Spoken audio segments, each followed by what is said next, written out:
नमस्कार, मैं हूं शम्स ताहर खान और आप देख रहे हैं वारदात। सोनम राजा का कत्ल नहीं करना चाहती थी, बल्कि वो उसे एक सेल्फी मौत देना चाहती थी, यानी एक ऐसी मौत जो सिर्फ हादसा नजर आए। इस प्लान के तहत राजा को किसी ऊंचाई वाली जगह से खाई में धक्का दिया जाना था, ताकि खाई में गिरकर उसकी मौत हो जाए। लेकिन 22 मई को खराब मौसम की वजह से ये प्लान फेल हो गया। इसके बाद राजा की मौत के लिए अगली तारीख 23 मई चुनी गई और इस बार ये काम सुपारी किलर को सौंपा गया। अजीब मंजर है ये एक फ्रेम किसी का भी दिल छलनी कर जाए। कायदे से इस एक फ्रेम में मर चुकी इंसानियत का एक हिस्सा अब भी जिंदा है। इस एक फ्रेम में एक माँ है जो अपने जवान बेटे को खो चुकी है। इसी एक फ्रेम में एक भाई है, वो भाई जिसकी बहन ने इस माँ की गोद सूनी की है। यानी इस एक फ्रेम में वो माँ भी है जिसके बेटे का कत्ल हुआ और वो भाई भी जिसकी बहन ने कत्ल किया। पर ये फ्रेम इसलिए सबसे जुदा और खास है क्योंकि इसमें दोनों ही एक दूसरे के गले लगकर ज़ारो कतार रो रहे हैं।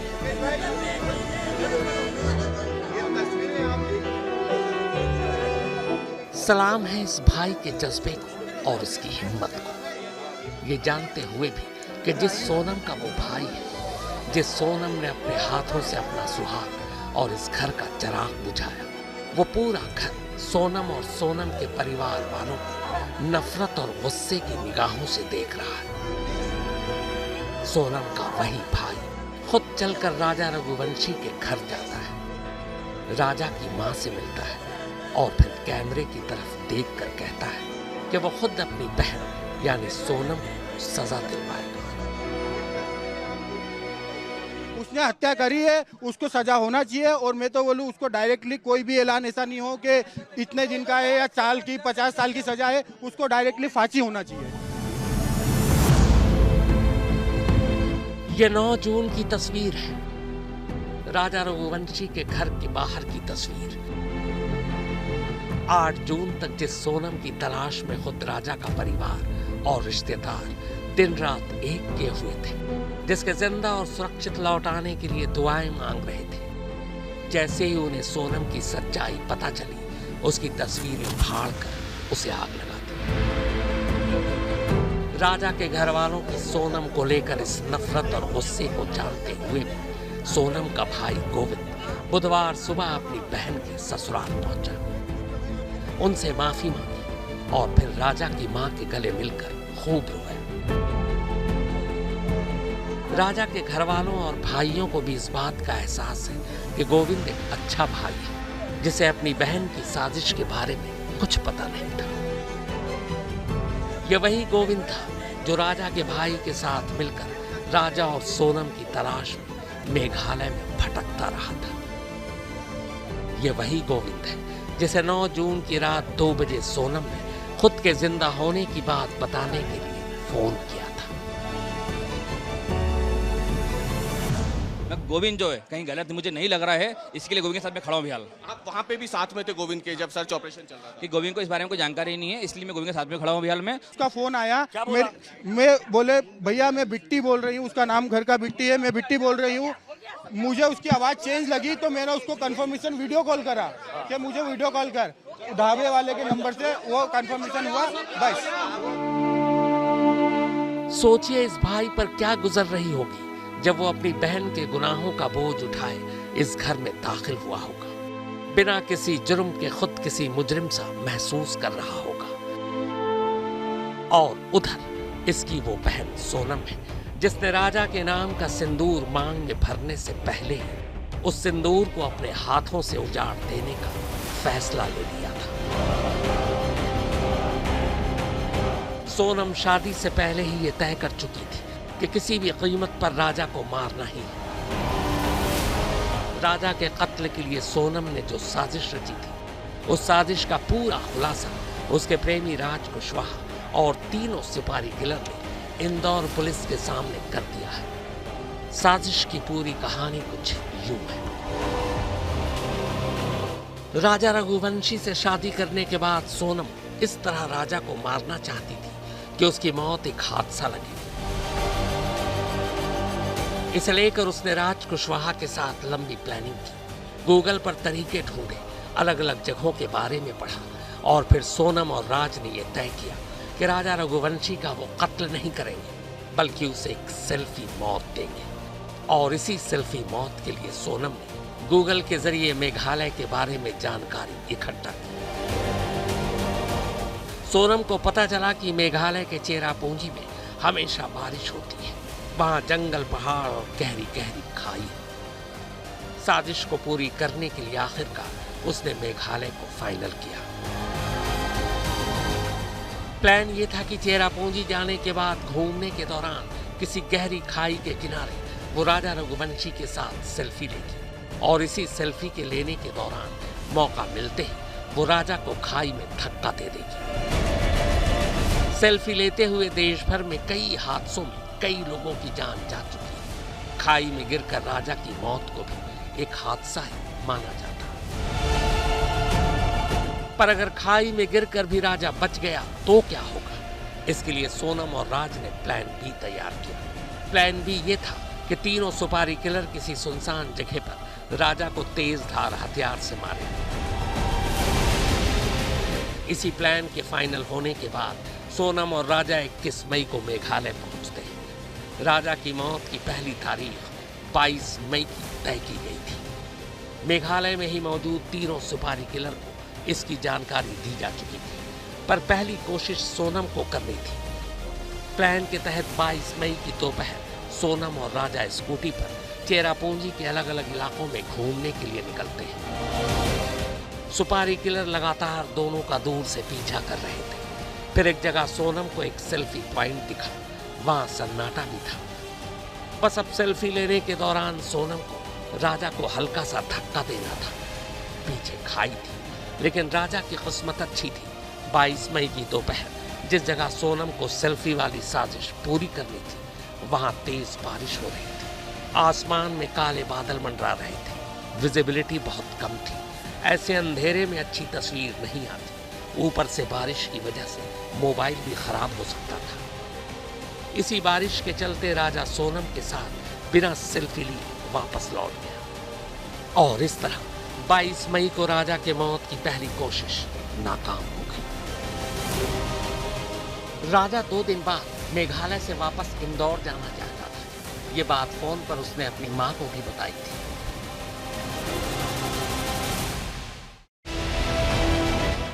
सोनम को भी ये पता था कि राजा वापस घर लौटना चाहता है। शायद 24 मई को वो मेघालय से लौट भी जाता। यानी 22 मई को पहली कोशिश नाकाम होने के बाद अब सोनम के पास राजा को मारने के लिए सिर्फ एक दिन यानी 23 मई की ही तारीख बची थी।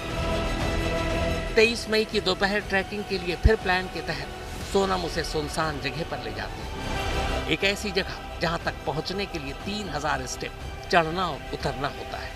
मगर उस जगह पर कोई ऐसी खाई नहीं थी जहां राजा को धक्का दिया जा सकता।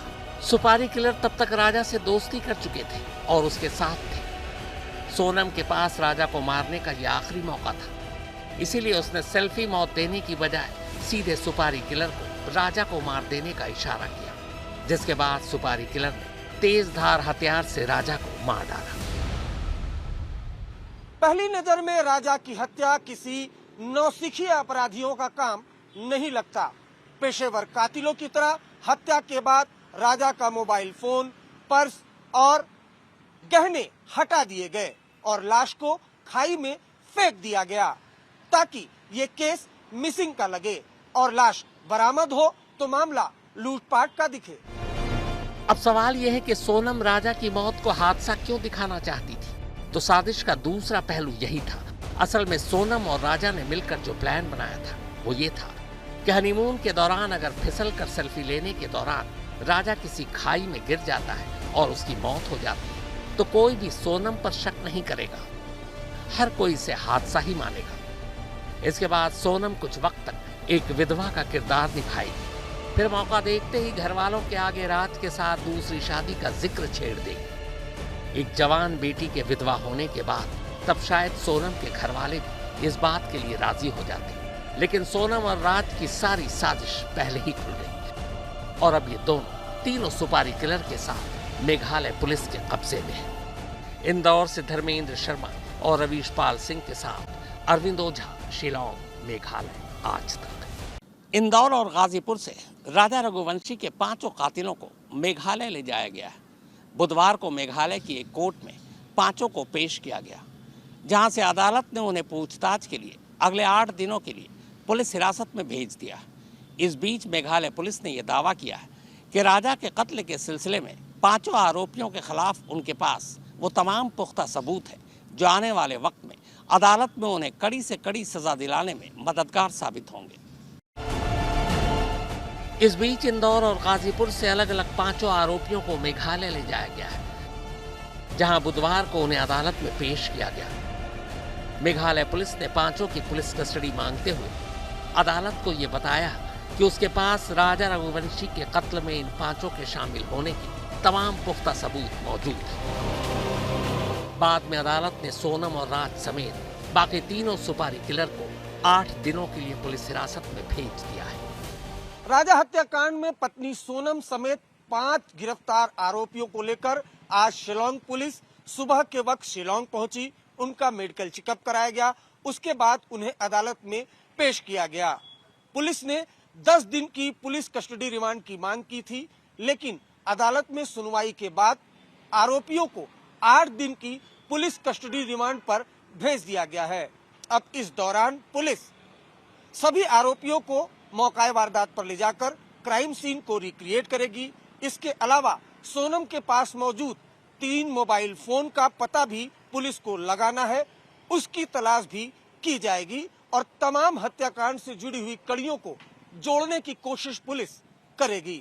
इस बीच मेघालय पुलिस ने एक बार फिर दोहराया कि राजा के कत्ल में शामिल 5 आरोपियों के खिलाफ टेक्निकल, फॉरेंसिक, सर्कमस्टेंशियल एविडेंस समेत ऐसे सारे सबूत मौजूद हैं जो उन्हें अदालत में गुनहगार ठहराने के लिए काफी है। मेघालय पुलिस के डीआईजी के मुताबिक राजा के कत्ल के बाद सोनम ने भी तीनों सुपारी किलर के साथ मिलकर राजा की लाश खाई में फेंकी थी। इसके बाद सोनम उन्हीं में से एक किलर के साथ स्कूटी पर बैठकर निकल गई। जब तीनों अक्यूज ने, कॉन्ट्रैक्ट किलर ने राजा रघुवंशी का मर्डर किया, तो बॉडी को खाई में फेंकने में किन किन का रोल था? देखिए, वो लोग ने जब हम लोग ने इंटरोगेट किया, इनिशियल इंटरोगेशन में वो लोग ने बताया कि वो तीनों और वो लोग ने राजा का बॉडी को वो लोग ने उठाया और उसके वो लोग तीनों के साथ सोनम ने भी खुद वो लोग को मदद किया है उसको बॉडी को उठाने में। अच्छा, मतलब तीनों कॉन्ट्रैक्ट किलर ने जब मर्डर किया और जब बॉडी को उठाकर फेंकना था तो तीनों कॉन्ट्रैक्ट किलर के साथ सोनम ने राजा की डेड बॉडी को उठाकर खाई में फेंका। बिल्कुल।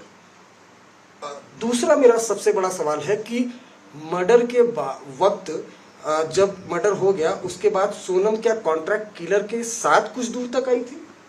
नहीं, सोनम हाँ बिल्कुल, वो लोग मर्डर के बाद वो लोग एक जगह थे जिसका नाम है मोकोटॉप, वहाँ तक वो लोग एक साथ आए थे। कॉन्ट्रैक्ट किलर्स के पास वो लोग 2 स्कूटी में आए थे और दूसरी स्कूटी में सोनम बैठ के, वो तीसरा मतलब 2 लोग एक स्कूटी में बैठे थे और जो तीसरा जो कॉन्ट्रैक्ट किलर है उसके साथ सोनम बैठ के मोकोटॉप बोल के एक जगह है वहाँ तक वापस आए थे। मेरा जो इम्पोर्टेंट सवाल ये है कि सर, अभी तक के इंटरोगेशन में सोनम और राज ने ये एक्सेप्ट किया है कि उन्होंने क्राइम किया था? हाँ बिल्कुल, वो लोग ने एक्सेप्ट किया कि वो लोग ये क्राइम में वो लोग शामिल थे, वो लोग कॉन्स्पिरेसी में शामिल थे, इतना तो उनको एक्सेप्ट किया है। उसके अलावा क्या आपके पास सॉलिड एविडेंस है सोनम के खिलाफ? बिल्कुल बिल्कुल, सोनम के खिलाफ एविडेंस, पक्का एविडेंस है। अच्छा, सोनम ने कितने मोबाइल फोन का इस्तेमाल कर रही थी और कितने फोन आपको रिकवर करने भी बाकी है?